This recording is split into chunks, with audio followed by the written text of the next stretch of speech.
ہمارے یہاں اسراف ہوتا ہے۔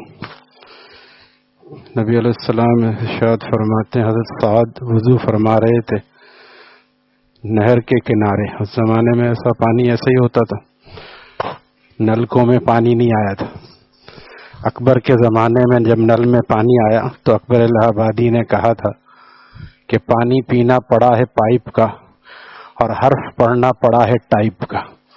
پانی پینا پڑا ہے پائپ کا، یہ اس کی الفاظ کی بندش دیکھی۔ تو اس وقت میں تو ایسے ہی وضو ہوتا تھا تالاب میں۔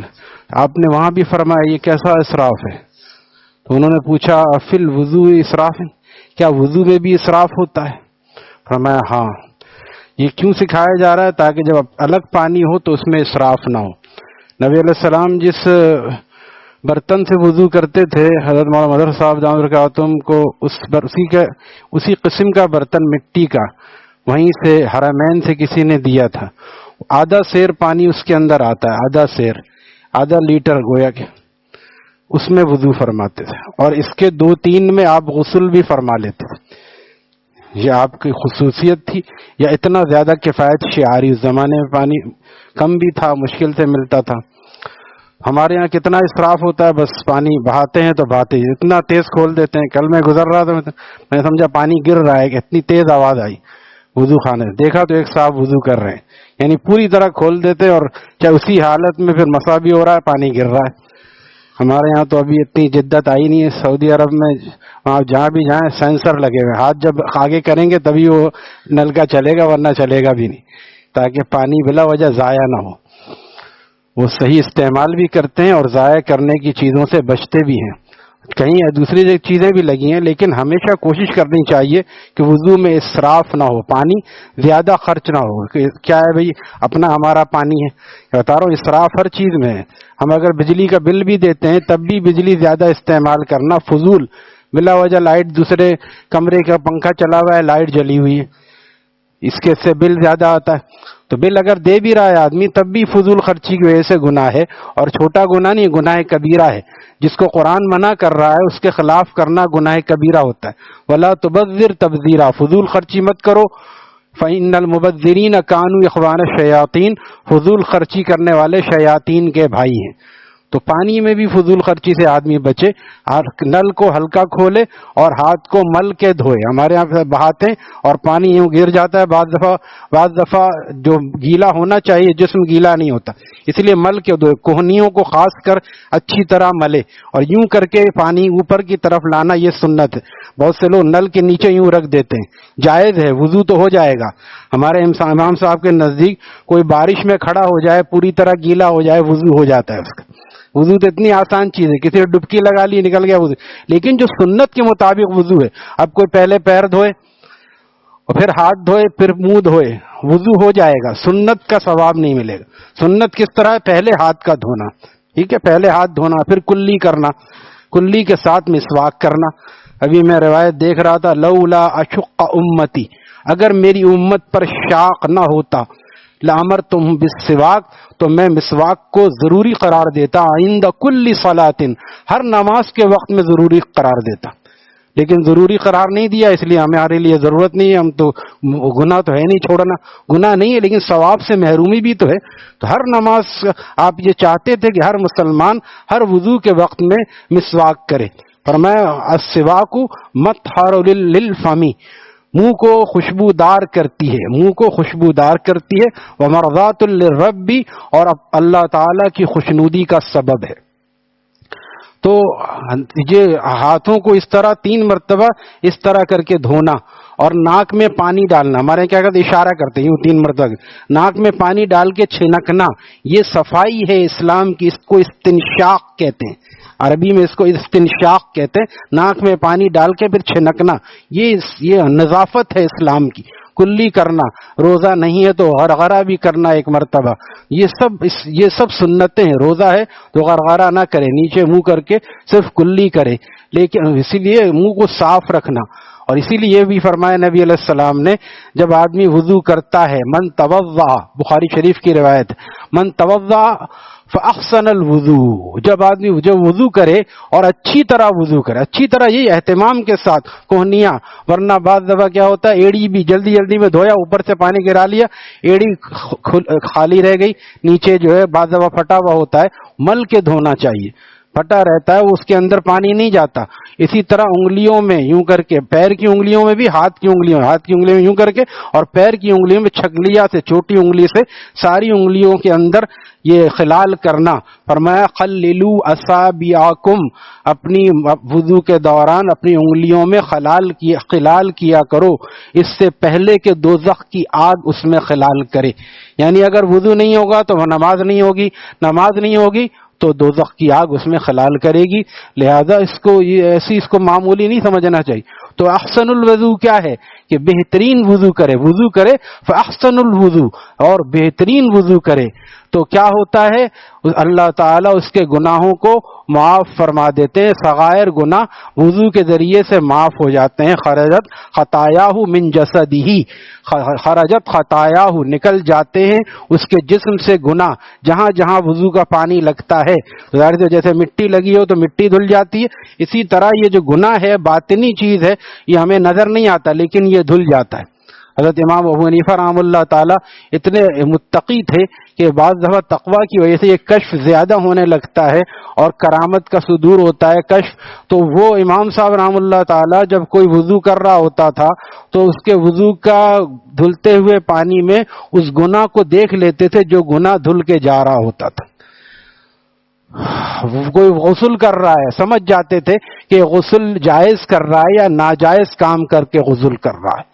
پھر امام صاحب نے خود دعا کی، اگر ہمارے پاس ہو یہ کرامت تو ہم کہیں دیکھو سب کے پول کھولیں گے۔ امام صاحب نے خود دعا کی، یا اللہ یہ کرامت مجھ سے لے لیجئے، میں مسلمانوں کے گناہوں پر مطلع ہونا نہیں چاہتا۔ واپس لے لیا اللہ تعالیٰ۔ تو اس سے گناہ دھلتے ہیں، لیکن صغائر، یہ نہ سمجھے کہ داڑھی منڈانے کا گناہ بھی داڑھی سے، منڈی بھی داڑھی سے گھل جائے گا، ایسا نہیں ہوگا۔ ایک مٹھی داڑھی رکھنا واجب ہے، اس سے کم پہ کٹانا کتروانا گناہ ہے۔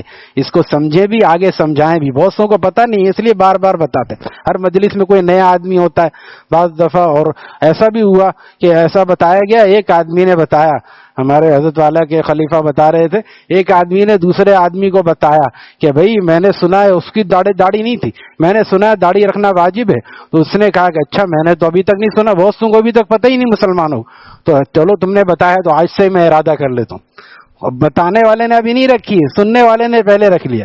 اسی لیے مسلمان کو نصیحت کرنی چاہیے، نصیحت ایمان والوں کو نفع دیتی ہے۔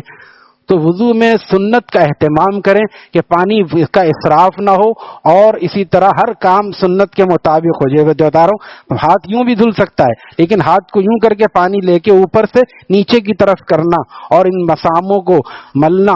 اسی لیے اسی طرح ایڑی پہ آپ نے فرمایا، بعض صحابہ جہاد سے واپس آ رہے تھے، پانی ویسے ہی کم ہوتا تھا تو جلدی جلدی میں وضو کیا، آپ کو نظر آئیں ایڑیاں خشک، آپ نے فرمایا ویل للعقاب، ہلاکت ہے ان ایڑیوں کے لیے جو خشک رہ گئی، جلدی سے اس کو دھو ورنہ خشک رہ جانے سے نماز نہیں ہوگی، اور نماز نہیں ہوگی تو ظاہر ساری چیزیں۔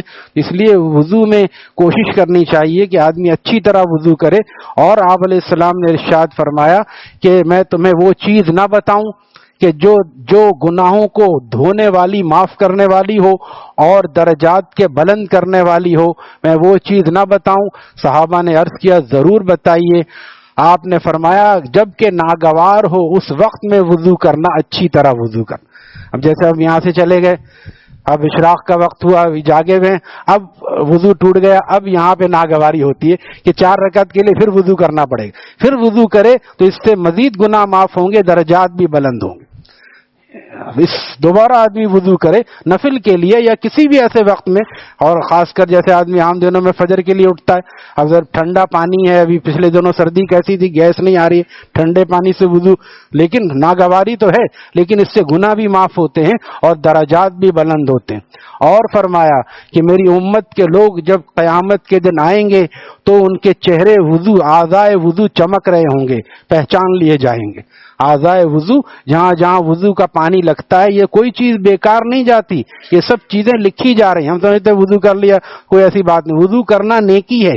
اور وضو پر وضو جو کرے، جیسے عصر میں ہم نے وضو کیا، اب گھر گئے کوئی وضو توڑنے والا کام نہیں ہوا، لیکن مغرب سے پہلے پھر وضو کر لیا، 10 نیکیاں مزید اس پر ملیں گی. وضو پر وضو کرنے پر 10 نیکیاں مزید ملیں گی، اور نہیں ہے تو بھی نیکی ملے گی، لیکن جب ہے موجود تو اس کے اوپر. لیکن کوئی کام کر چکا ہو، ایسا نہیں کہ گھر سے وضو کر کے یہاں آیا چلو یہاں پھر وضو کر لیں، ابھی نماز نہیں پڑھی کوئی کام درمیان میں نہیں کیا ہے تو اب اسراف کہلائے گا. اب وضو پر وضو اسراف کہلائے گا. یہ دیکھیے، اور بعض لوگ مسئلے کو نہیں سمجھتے، بڑے بڑے لوگ نہیں سمجھتے، جو بیٹھتے نہیں علماء کے پاس، کہتے ہیں وہ ابھی میں عمرے پہ تھا، جو ایک ساتھی تھا، تو آنے کے بعد نہا کے آنے کے بعد پھر وضو کرنے جا رہے ہیں. کہاں جا رہے ہیں؟ وضو کرنے جا. وضو ابھی نہا کے آیا، وضو نہیں ہوا تمہارا؟ کہ نہیں وہ تو سطر کھلا ہوا تھا نا، جس سے تو وضو نہیں. کس نے کہا ہے کہ سطر کھلا ہو تو وضو نہیں ہوتا؟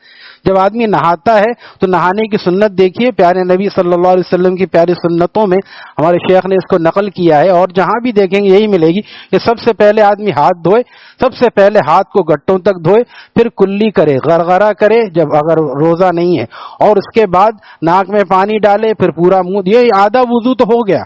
اگر پیر، آخری میں لکھا ہے کہ اگر کیچڑ وغیرہ ہے وہاں پر تو پیر پہلے نہ دھوئے، بعد میں دھو لے تاکہ دوبارہ پانی نہ گرانا پڑے، اور ورنہ یہ آدھا وضو ہو گیا. اب اوپر سر سے پانی ڈالا تو وضو ہو گیا. اب جب نہا کے ہم نکلے تو وضو ہو گیا. اہل علم نے لکھا ہے اب دوبارہ وضو کرنا اسراف ہے. یہ اسی شبے میں کہ میرا جو ہے بدن تو پورا ڈھکا ہوا نہیں تھا، کیونکہ اکثر لوگ جو ہے اس طرح نہاتے ہیں ہمارے عرف میں، لہذا وہ اس میں کوئی حرج نہیں ہے. کسی اور کے دیکھنے سے اور ایسی کوئی چیز ہو جانے سے، ایسے دیکھنے سے کہ جس سے کوئی مزی وغیرہ نکل جائے، اس سے وضو ٹوٹتا ہے. اپنا سطر کھلا رہنے سے وضو نہیں ٹوٹتا، اس کو سمجھنا چاہیے. اور بہت سی چیزیں ایسی جہاں سے ٹوٹتا ہے اس کو نہیں سمجھتے. اب وضو کر کے بدنگاہی کر رہے ہیں، یہ وضو کو مکروہ کر دیتا ہے. وضو کر کے بدنگاہی کرنا یا کوئی بھی گناہ کرنا یہ وضو کو مکروہ کر دیتا ہے. تو وہی بات ہے کہ ہم جو چیز پوچھنے کی ہوتی ہے وہ نہیں پوچھتے. وہی بات کہ مچھر مارنے کو تو پوچھ رہے ہیں، لوگوں کو مار دیا، نواسہ رسول کو شہید کرنے والے پوچھ رہے ہیں کہ حرم میں مچھر مارنا کیسا ہے؟ تم نے نواسہ رسول کو تو شہید کر دیا، یہ عبداللہ ابن عمر فرما رہے ہیں، اور تم پوچھ رہے ہو کہ مچھر مارنا کیسا ہے؟ تو یہی ہم ایسے لکڑ ہضم پتھر ہم، اسی لیے مسائل کو سیکھنا اور سمجھنا چاہیے. تو غسل کا سنت طریقہ یہی، اس طرح کر کے جب آدمی باہر نکلتا ہے تو سطر ڈھک کے نکلتا ہے. اب اس کا وضو ہو گیا، اب اسی وضو سے یہ نماز پڑھے. تو وضو پر وضو سے مراد یہ ہے کہ اس وضو سے کوئی عبادت مقصودہ کر چکا ہو. اب کوئی کہے میں نے تیسرا کلمہ پڑھ لیا یا میں نے تلاوت کر لی، یہ کافی نہیں. نماز نفل کم از کم 2 نفل پڑھ لے، اس کے بعد دوبارہ وضو کر سکتا ہے، اس کے بعد دوبارہ وضو کر سکتا ہے. تو اس لیے وضو کے آداب کو سیکھیں. اور یہ سب ساری سنتیں حضرت والا رحم اللہ تعالیٰ نے پیارے نبی صلی اللہ علیہ وسلم کی پیاری سنتوں میں، بعض لوگ مسح کے طریقے کو نہیں جانتے، پر ایسے کر کے ہاتھ پھیر لیا. ہاتھ کو اچھی طرح کر کے دونوں ہاتھ پہ نیا پانی لینا، مسح کے لیے پانی نیا لینا، اور اس طرح کر کے پورے سر پہ یوں کر کے پیچھے تک لانا. 2 روایات ہیں، واپس بھی لایا آپ علیہ السلام نے، اور ایک روایت میں پیچھے تک لے گئے. بس یہیں سے گردن کا مسح، اور گردن کے مسح کے لیے الگ پانی لینا سنت نہیں ہے، اسی پانی سے گردن کا مسح کر لیا. اور بعض لوگ گردن سے گلے تک لے آتے ہیں کہ زیادہ کرنے میں کیا حرج ہے؟ زیادہ کرنے میں حرج ہے، گلے کا مسح نہیں ہے، حلق کا مسح نہیں، گردن کا مسح ہے. ایک مرتبہ پانی. اچھا، بعض لوگ پانی لے کے پھر یوں کر کے چومتے ہیں. مولانا جھانی صاحب نے لکھا ہے جب یوں کر کے آپ نے چوما، اب وہ پانی مستعمل ہو گیا. اب مستعمل پانی سے آپ کا مسح نہیں ہوا، مسح نہیں ہوا تو وضو نہیں. اس لیے کوئی چیز نہیں یہاں پہ چومنا، یہاں پانی لیا اور تھوڑا سا پانی لے کے اس سے دونوں ہاتھوں سے مسح کیا اور دونوں طریقہ بتا دیا. میں نے مفتی رشید احمد صاحب رحم اللہ تعالیٰ سے یہی سیکھا، یوں کر کے لے جا کے دوبارہ یہاں سے واپس لانا، یوں کر کے 2 انگلیوں کو واپس لانا، اور پھر بعد میں گردن کا مسح کرنا. یہ نبی علیہ السلام کی سنت ہے. تو جو چیز نہ آئے سمجھ میں اس کو اہل علم سے پوچھ لینا چاہیے. ساری روایتیں معارف الحدیث میں لکھی ہوئی ہیں، اور اسی طرح پیارے نبی صلی اللہ علیہ وسلم کی پیاری سنتوں میں بھی یہ سارے طریقے موجود ہیں. اور اسی طرح بتا رہا ہوں کہ پانی کو کم کھولیں اور مساموں کو ملیں، ورنہ پانی ان چیزوں میں جاتا نہیں ہے جسم میں. بعض لوگ چہرہ دھوتے ہیں، چہرے کے وقت سنت یہ ہے کہ اوپر سے پانی ڈال کے پورے چہرے پہ جائے، اوپر سے پانی ڈالیں گے. ہم لوگ کیا کرتے ہیں، یوں لے کے پانی یوں کر کے چھپکریاں مارتے ہیں. برابر کا بیٹھا ہوا بھی فیض حاصل کرتا ہے، ادھر بھی پانی جا رہا ہے ادھر بھی پانی جا رہا ہے، یہ دوسرے کو تکلیف دینا ہے، منہ کر کے اوپر آرام سے ڈالیں تاکہ دوسرے کو. اور یہ داڑھی کا مسح کیسے، یہ بھی حضرت والا نے ہمیں سکھایا باقاعدہ. پانی یوں لے کے اس کے نیچے رکھو، پھر تھوڑا سا ہلاؤ، پھر اس کے بعد یہ اس طرح خلال کرو، اور یہ اس وقت میں پڑھنا ہا کذا من ہمارے ربی ہمارانی رب، یہ ایسا کرنے کا میرے رب نے حکم دیا ہے. تو یہ داڑھی کا خلال بھی ہے. داڑھی بھی کا خلال بھی سمجھ لیں کہ داڑھی دو تین قسم کی ہوتی ہے. ایک تو وہ ہے جو شرعی نہیں ہے، چھوٹی داڑھی کو شرعی نہیں کہا جاتا. دوسرے یہ کہ بعضوں کو اتنی ہلکی ہوتی ہے داڑھی، جیسے نوجوان ہے تو داڑھی کے اندر کے گال نظر آ رہے ہیں، اس میں گال پر بھی پانی جانا چاہیے. اور بعضوں کی ایسی ہوتی ہے، ہمارے ایک دوست ایک کنگا بھی چھپ جاتا تھا، اتنی گھنی داڑھی. تو یہ اب داڑھی کے بال جو ہیں یہ گال کے قائم مقام ہو گئے. داڑھی کے بال اب وہ صرف اوپر خلال اوپر کر لیا اور خلال کر لیا. اب یہ اس کو یہ نہیں کہ اب گال میں کسی طرح پہنچائے، اس کو مل رہا ہے، اس کی ضرورت نہیں. اب جو اوپر سے اس نے داڑھی پہ پانی لگا لیا، ڈال لیا اور خلال کر لیا، اس میں اس کا خلال ہو جائے گا. اسی مسئلے کو دوسری طرح بھی مولانا نے لکھا ہے کہ بعض لوگوں نے پوچھا ہے کہ ہم نہاتے ہیں، غسل کرتے ہیں، ہمارا دانت نقلی لگا ہوا ہے تو اس کو کیا کریں، یہ تو اس جگہ پر نقلی دانت ہے. فرمایا اب وہ آپ کے جسم کا حصہ ہے، اب اس میں پریشان ہونے کی ضرورت نہیں. اب وہ آپ کے جسم دانت نقلی ہے نا، تو کیا ہوا، اب تو جسم کا حصہ ہو گیا. اب آپ اس کو کیا ہٹائیں گے، نکالیں گے پھر دوبارہ سے؟ عام طور پہ فکس ہوتا ہے تو اس کو ہٹانا کوئی ضروری نہیں ہے، اس میں پریشان ہونے کی ضرورت نہیں ہے. اللہ تعالیٰ ہمیں سنتوں کا اہتمام نصیب فرمائے. الحمدللہ رب العالمین.